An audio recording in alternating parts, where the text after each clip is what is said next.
I've had Jane give me a bit of a natter about the worst holiday that she'd had by far was not far from where she's now living in Sussex. She says she treated her mum to a holiday and it was a rented bungalow.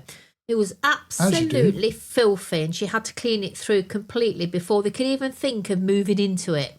The fridge was practically falling apart. It was so old. It was absolutely disgusting, added to which the weather turned cold and it rained for most of the fortnight. See, it's bad enough a week into, but when you're in that situation for a fortnight, that just adds, doesn't it? No. Yeah, the owners of the bungalow had the nerve they had the nerve to ask her to sign the visitor's book, but she thinks they probably tore the page out after they're gone because, oh my word, what would you be putting in that visitor's book?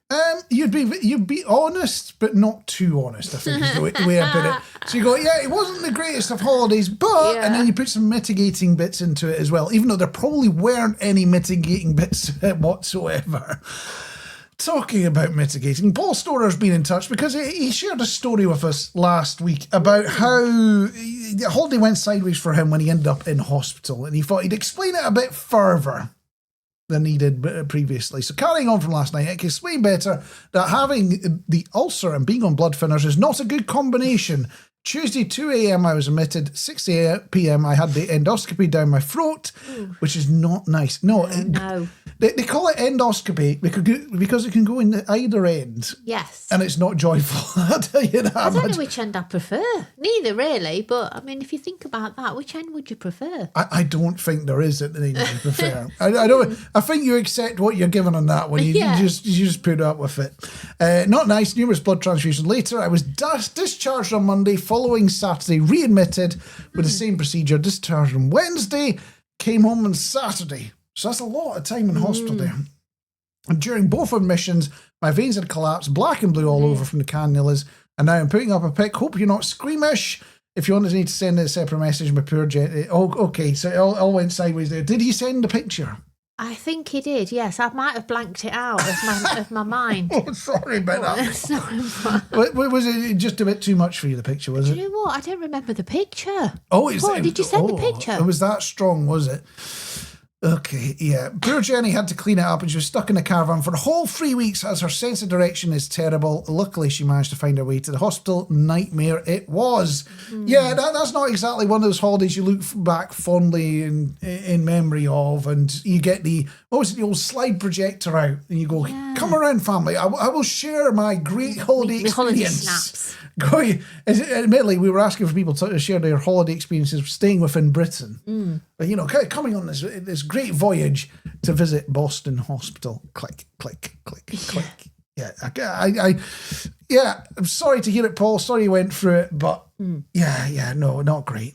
Not great. Oh, Deirdre's also been in touch. Oh. So the worst holiday we've had was when my son was age 1 in 1972. So not yesterday. We had booked a bungalow in Bexhill-on-Sea. Well, I don't know where Bexhill-on-Sea is. I want to say it's somewhere down south. I do. I want to say Essex. I wanted to say Sussex. Oh, it's somewhere in the east somewhere. It's somewhere down there. Yeah. The bungalow was furnished badly, smelt awful, and the cot I had requested for my son, oh God, had a fabric mattress with so many urine stains on it, you wouldn't let an animal use it. Oh, no. Needless to say, we didn't stay there one night. We contacted the owner, but were unable to get a refund. Oh, gosh.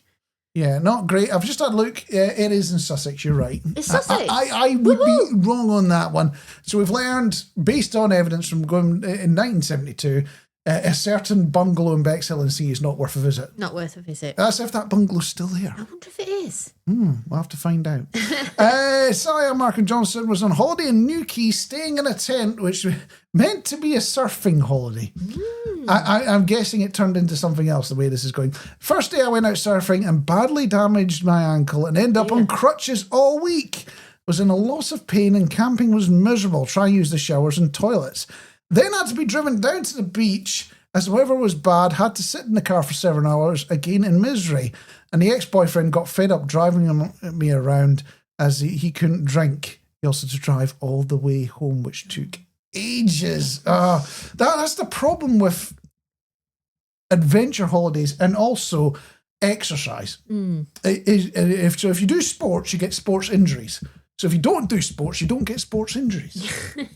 Pro tip for life there. If you want to avoid sports injuries, don't do sports. And Claire Allen, I think the worst holiday in the UK was in Southport one time. We booked a B&B, turned up, and right away was a bit put off because it looked a little bit run down.